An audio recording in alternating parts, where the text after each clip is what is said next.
Vous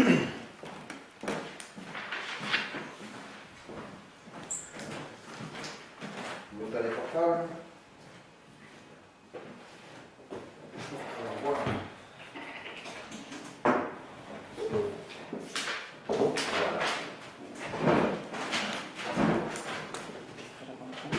Bien. Nous reprenons la deuxième partie de ce cours en psychologie criminelle, criminologie clinique, axé davantage sur les agressions sexuelles en introduction de ce cours, avec une partie appliquée sur une affaire criminelle. Vous avez donc vos documents sur votre téléphone. Vous allez prendre le document Affaire analysée 1. Affaire analysée 1. Et vous allez directement à la page 7. S'il vous plaît. 9, pardon. 9 sur 27. Ça démarre par grand-parent de X. Alors, s'il vous plaît, concentrons-nous sur la biographie et les éléments que nous avons pu répertorier relatifs à X. X est un individu qui a connu, nous allons voir, une vie compliquée, au travers de laquelle nous allons petit à petit décrire la réalité et surtout commenter sa vie au travers, au filtre de ce que nous avons exposé ce matin. Donc à chaque fois que vous voyez quelque chose qui pourrait bien l'illustrer, qui pourrait bien appliquer, par exemple l'introjection, par exemple le transfert, par exemple la psychose, par exemple l'enfant roi, etc., vous le manifestez. D'accord ? De toute façon, je m'arrêterai à un moment donné pour vous poser la question, pour que les choses soient claires. Ok ? Alors, tout commence, comme toute bonne étude dans l'amnèse ou dans la restitution intégrale d'une vie, des aspects transgénérationnels.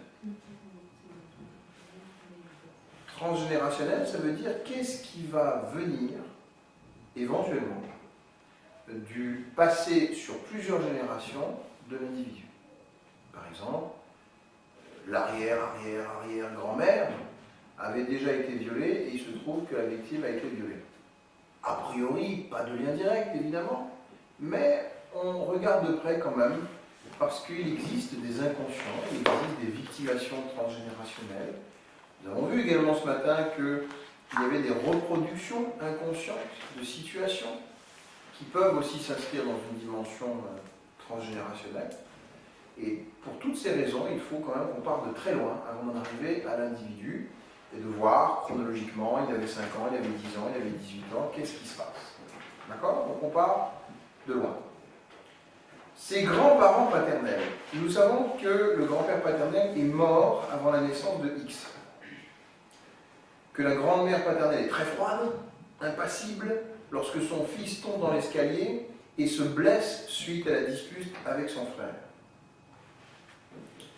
De ce fait, X va détester sa grand-mère paternelle, on est bien d'accord. Il dira « j'ai jamais pu la voir, elle fait toujours des histoires de famille, et à chaque fois que je vais chez elle, elle me prenait pour la boniche. » Un espèce de petit garçon à tout faire, qui était utilisé comme une chose à laver, repasser, lessiver, nettoyer, etc. Alors, avant même d'aller sur les grands-parents maternels, qu'est-ce que vous pouvez me dire, qu'est-ce que vous avez envie de commenter lorsque vous entendez déjà ces premiers éléments? Léo. Pas le document. Vous attendez de le recevoir, on va vous le donner tout de suite. Comme ça, vous êtes heureux. Étude de cas. Vous avez raison de préciser cela, mais il faut le dire plus vite. Comme ça, il n'y aura pas de soucis en plus. Voilà. Le temps que ça se charge, c'est un peu long, mais ça va. Voilà. Affaire analysée, affaire psychologique analysée 1. D'accord. Et je répète, c'est la page. Ah, Affaires psychologiques analysées. Non, non, c'est un deuxième mail. C'est pas dans ce mail-là. Tu reçois un deuxième mail. Ah oui, deux points aussi, je crois. Ça doit taper documents, études de cas. Je crois. D'accord? Reçu les mots? Pas encore reçu. Pas encore? Tiens, voilà. Grands-parents de X. Voilà. Ok? Alors, qu'est-ce qu'on peut dire déjà sur ces premiers éléments, Moudin? Qu'est-ce que ça implique déjà qu'un grand-père paternel soit mort à la naissance de X? Qu'est-ce que ça va avoir comme possible impact sur ce garçon? De quoi va-t-il manquer? On va partir du principe qu'un enfant a tout bénéfice à avoir ses deux parents, mais pourquoi pas aussi ses deux grands-parents, dans la structuration normale. Donc, du fait qu'il n'y ait pas donc, de grand-père paternel qui soit mort, qu'est-ce qu'on pourrait dire? Il va lui manquer quoi? Ben, il va lui manquer un grand-père. Et quoi particulièrement d'un grand-père? L'affection. L'affection. C'est un grand-père, on fait quoi? Un soutien. Quels sont les trois piliers, rappelez-vous, d'un bon développement personnel d'un enfant, puis d'un adolescent, puis d'un adulte? L'amour, l'estime de soi, l'identité. Donc d'ores et déjà, si on devait résumer au regard de ces trois piliers de développement personnel, il n'a pas pu recevoir l'amour de son grand-père paternel. Donc il n'a pu le stocker, il n'a donc pas pu hériter de cet amour. Pourquoi c'est important? Parce que celui qui ne remplit pas sa psyché d'amour peut développer des éléments de froideur affective. Pas d'amour, pas de chaleur affective, donc froideur affective. C'est ça. Deuxièmement, alors, pas d'estime non plus. Parce que le grand-parent pourra dire j'estime ce que tu fais, c'est utile ce que tu fais, tu sers à faire des choses bien, tu étais mon fils, continue, encouragement, motivation, mon petit-fils, pardon, tout ça, il aura pas. Donc il y a aussi un manque d'estime de soi. Et en matière d'identité, troisièmement, eh ben, il est l'enfant dont le grand-parent est mort. Ça veut dire qu'il y a dans son histoire personnelle, même si c'est éloigné, même si ce n'est pas directement lui, on a bien compris, il y a une première mort dans son parcours de vie. Concernant maintenant sa grand-mère, il dit, j'écoute Mouna. Il citait sa grand-mère. Pourquoi? Son caractère d'abord. Elle est froide, merci Mouna. Elle est impassible. Donc vraiment sans émotion, hein, c'est ça que ça veut dire, impassible. C'est très rigide, très froid, sans l'impression qu'elle est toujours monotone, monocorde, monolithe, toujours uniforme. Lorsque son fils tombe, donc le père de notre individu X, dans l'escalier, il se blesse suite à la dispute avec son frère. Donc quelque part, lorsque un enfant tombe dans l'escalier, quelle que soit la raison, qu'est-ce qu'une mère normale devrait faire? Se précipiter vers son enfant, l'aider. C'est ça. L'aider, le soutenir, le porter assistance. Non? C'est ce que tu ferais, j'espère, en tant que papa. Hein? Ton bébé qui tombe dans l'escalier, toi tu dis ah ouais, c'est bien. Ouais. Ah ouais, t'es tombé. Impassible. Voilà. Non, en tant qu'enfant, tu t'aperçois qu'il y a un parent qui ne vient aucunement t'aider, qui n'a aucun sentiment de compassion, d'empathie pour toi. Donc c'est presque un rejet. Tu vois, tu aurais pu tomber, tu aurais pu avoir un accident, tu aurais pu avoir n'importe quoi, qu'elle ne te considère pas, qu'elle ne te respecte pas. C'est comme si tu n'existais pas déjà. Tu es né, mais tu es mort. Tu es né, mais elle te rejette. Tu es né, mais elle t'exclut. Tu es vivant. Mais pour elle, tu ne l'es pas. Ou pas vraiment. Tu comprends? Et alors il rajoute, hein, j'ai jamais pu l'avoir, donc c'est quelque chose de permanent, de systématique, c'est quelque chose qui dure depuis longtemps, hein, donc c'est un ancrage. Et elle fait toujours des histoires de famille. Des histoires, c'est tout le bordel.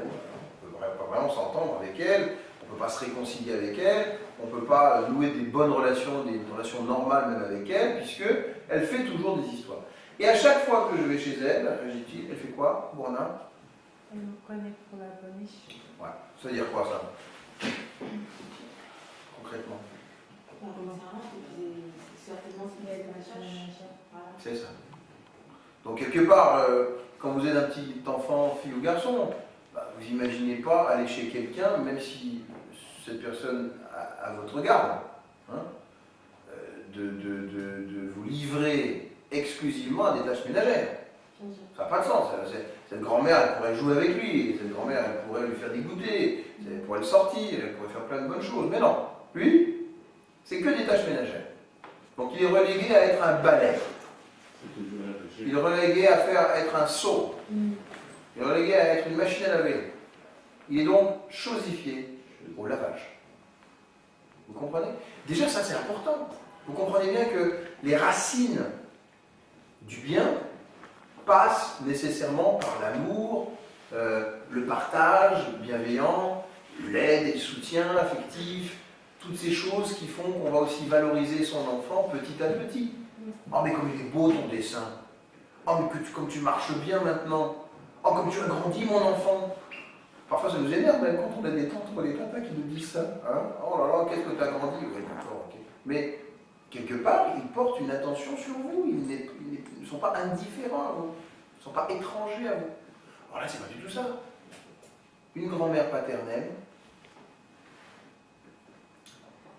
eh bien, va se montrer particulièrement froide et impassible. Donc, quelque part dans la lignée du père, vous imaginez qu'une mère comme ça, ayant déjà éprouvé son fils de cette manière-là, hein, on peut imaginer qu'elle soit aussi froide avec son petit-fils qu'avec son fils. D'ailleurs, c'est ce qu'il raconte. Son papa tombe dans les escaliers, elle est froide et impassible. Elle s'en moque complètement. Donc on peut imaginer que ce soit assez récurrent. Cette mère n'est pas affective, cette mère n'est pas aimante. Cette femme, voilà, finalement, est un glaçon. Donc son papa en a été forcément victime, quelque part. Il est victime d'une mère froide, comme le petit-fils est victime d'une grand-mère froide. Ça va? Donc manque d'amour et d'estime, forcément. Grands-parents maternels, eh bien, c'est un refuge pour X, car ils sont gentils, et en plus, ils ont une certaine proximité géographique.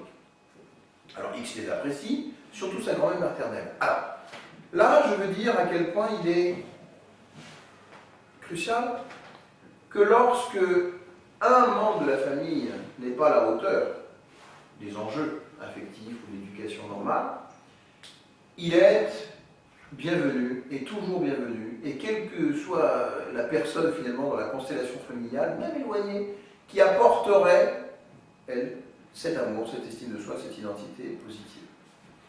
Autrement dit, ce qui va faire aussi la différence entre un délinquant et quelqu'un qui va se réinsérer, c'est que le délinquant peut, dans son parcours de vie par exemple, n'avoir aucune alternative, aucun substitut à un père ou une mère positive. Alors qu'il y en a un autre qui peut avoir une grand-mère comme ça, même un père comme ça.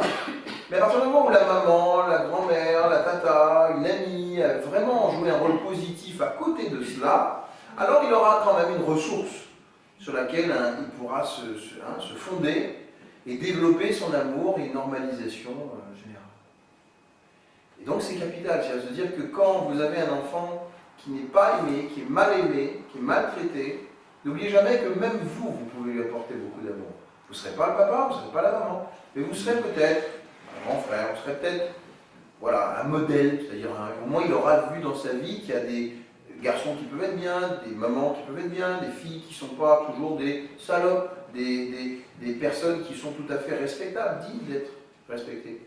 Et ça c'est très important vraiment, qu'au moins il puisse voir dans son univers quelqu'un comme ça. Donc ne manquez pas, j'allais dire, la charité générale, même si vous ne connaissez pas la personne. Ça peut avoir des enjeux majeurs par la suite. Ok? Alors, son père, il lui dit qu'il a 43 ans au moment des faits. Je sais toujours pas préciser quel fait, hein, et quand même, on parle vraiment, vous voyez, d'un véhicule en essayant de savoir ce qui a bien pu se passer. 43 ans au moment des faits, il est chauffeur routier, il est nerveux, sympathique certains jours, méchant d'autres jours, et il est très doué pour les travaux manuels.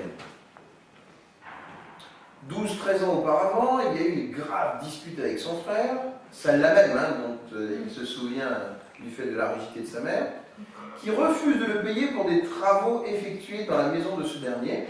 Alors, son papa est frappé et poussé dans l'escalier, puis blessé à la tête devant sa propre mère, qui reste impassible.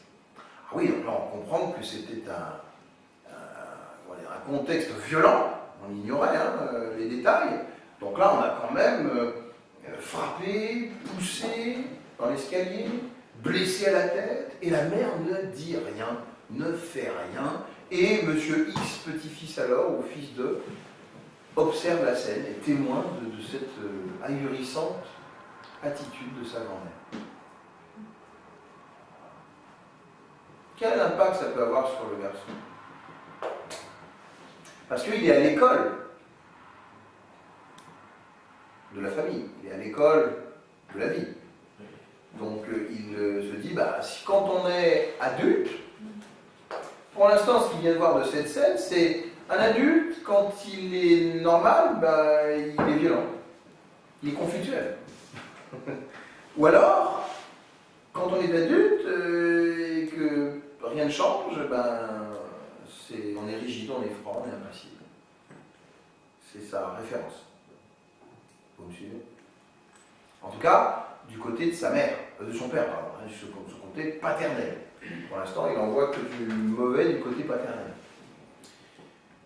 Néanmoins, il dira, parce que ce sont ces termes à chaque fois, tout ce dont je vous parle, c'est le témoignage de monsieur reconstitué ou confronté à d'autres, mais en tout cas qui sont confirmés. Il est nerveux, certes, mais sympathique certains jours quand même. C'est-à-dire qu'il n'est pas que mauvais, ce père. Il a des moments agréables, des moments qui sont différents, en tout cas, de cette scène de violence et d'impassibilité. Alors ça, c'est important, parce que si un enfant voit, imaginez 30 secondes, que le père peut être un bon père, gentil, bienveillant à certains moments, ou au moins sympathique, et de l'autre, il est blessé par la vie, et on ne s'occupe pas bien de lui, etc., il aimerait bien entendu que ce qui le rend malheureux soit évacué, et ce qui le rend heureux soit optimisé pour sa relation de père-fils positive. Ouais. Et là, déjà là, se jouent, vous savez, les réactions qu'on a par opposition. C'est-à-dire, je ne veux pas faire en transfert ce que ma grand-mère a fait. Je ne veux pas que mon père ait à subir ce que ma grand-mère a fait. Donc, voilà. N'oublions pas cette histoire de transfert au passage.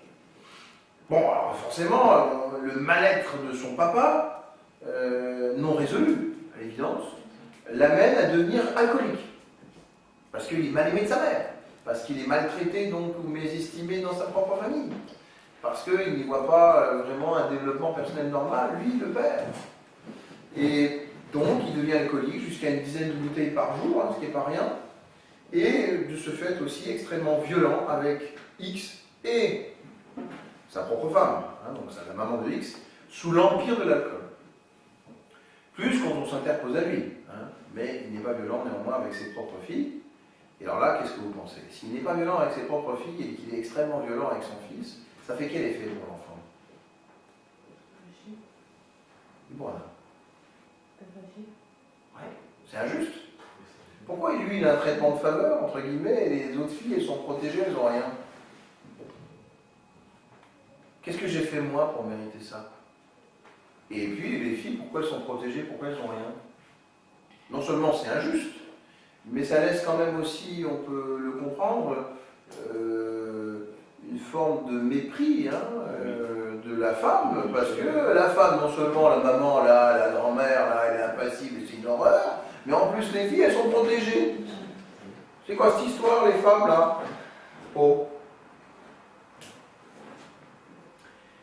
Alors, à un moment donné, le papa va déserter, puisqu'il ne s'y sent pas bien, il n'est pas à son rôle, et peut-être aussi que, voyant qu'il tourne mal, il ne veut peut-être pas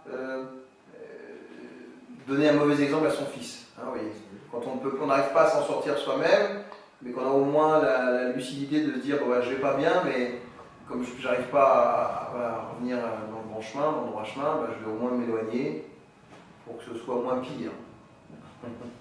Quand je suis là, je suis violent. Si je suis pas là, je suis pas violent.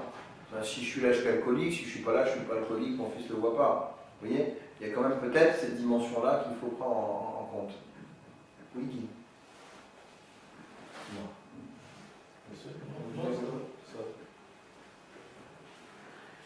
Alors, il fut un jour malheureux où ce papa jeta un produit toxique dans les yeux de sa femme, car elle l'empêchait ce jour-là de prendre la route en état d'ivresse. Vous vous rendez compte?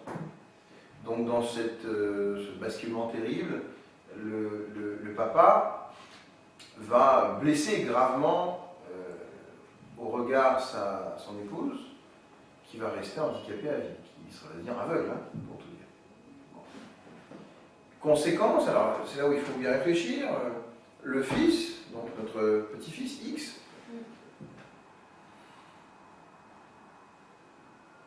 n'a plus un bon père, n'a plus une mère normale, aveugle, tout ça, par la faute de la grand-mère. C'est une victimation en cascade. Vous comprenez bien qu'à cause du malamour, on va l'appeler comme ça, de cette grand-mère, première victime, le papa, deuxième victime maintenant, la maman, hein, qui s'en prend pour son grade par ricochet, et puis bien entendu X. X qui est victime de ce contexte familial en tant qu'enfant qui subit de plein fouet. La machine reste ouverte. Voilà. Alors, évidemment que le permis de conduire, et heureusement, lui est retiré après un accident de voiture, qui n'était qu'un accident de voiture sans blessé ou sans mort même humaine. Et l'assistante sociale, alors, a demandé à plusieurs reprises l'hospitalisation du père, tellement l'ambiance familiale était désastreuse. On ne connaît pas les détails, mais enfin, quand on demande une hospitalisation d'office presque, une institutionnalisation de la prise en charge, c'est que vraiment, il n'y a pas d'alternative, que c'est vraiment un raz-de-marée de conflits, de problèmes ou de violences qui s'abat sur la famille. Et retenons également enfin que quelques mois avant le crime, le papa va tenter d'étrangler X. Le père va donc tenter d'étrangler son fils. Alors, si on est dans la même logique que ce que nous venons de dire, grand-mère impassive, froide, malléante, implique papa devenu problématique, dangereux, alcoolique, violent, etc., implique maman non affective, aveugle, etc.